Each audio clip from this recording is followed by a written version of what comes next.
Mas afinal, qual a função do espinho no cacto? Vem comigo que eu vou te explicar o porquê os espinhos existem e como que esses espinhos surgiram nessas plantas aqui. Vamos lá? Os espinhos surgiram nos cactos como uma forma de sobrevivência, uma forma evolutiva dessa planta de sobreviver no clima em que ela é inserida. Geralmente essas plantas são de climas desérticos, ou seja, onde a distribuição de nutrientes, a distribuição de água e o sol são extremos, ou seja, nutrientes baixos, água baixa e sol extremo, muito alto. Muito sol e pouca água e pouca distribuição de nutrientes faz com que essas plantas na verdade, com que essas plantas desenvolvessem um sistema que elas conseguissem se adaptar a esse clima. E é por isso que essas plantas são tão resistentes assim em nossos cultivos.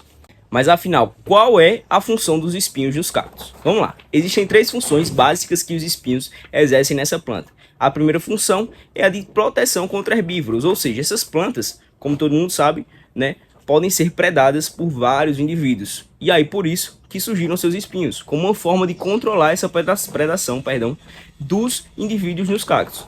Ou seja, quando o indivíduo vem, ele vai sentir dificuldade em consumir esse cacto devido aos seus espinhos. E aí muitas vezes eles acabam desistindo devido à dificuldade que aparece e que eles vão ter que exercer para conseguir consumir esse cacto e acabam não consumindo. Essa é a primeira função dos espinhos no cacto. Tá, Samuel. Mas qual é a segunda função?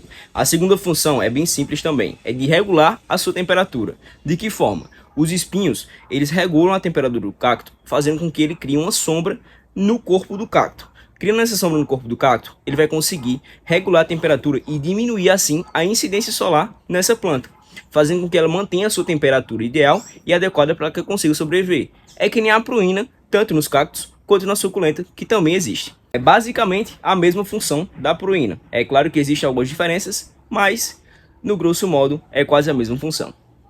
E por último, qual é a principal função dos espinhos no cacto?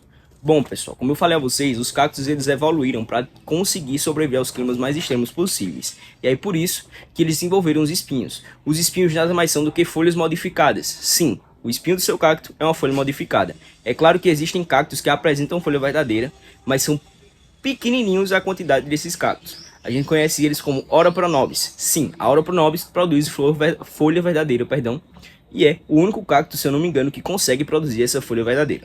Então, a função principal dos espinhos, pessoal, por serem folhas modificadas, é diminuir a taxa de fotossíntese dessa planta. Diminuindo assim a taxa de fotossíntese dessa planta, ela não vai desidratar tão rápido e não vai perder tanta água assim para o meio. Os espinhos eles funcionam como uma forma de retardar, entre aspas, a fotossíntese. E a fotossíntese só é feita pelo corpo do cacto e não pelas suas folhas modificadas em si. E essas foram as funções que os espinhos têm no seu cacto. É um vídeo bem curto para vocês, mas com só curiosidades que eu tenho certeza que vocês gostaram. Um vídeo bem curtinho, feito para vocês, e eu espero que vocês tenham gostado. Até o próximo vídeo, e não deixe de compartilhar, curtir e comentar esse vídeo para estar sempre me ajudando. Compartilha para o seu cultivador amiguinho também que está começando, para ele saber dessas curiosidades sobre os espinhos do cacto.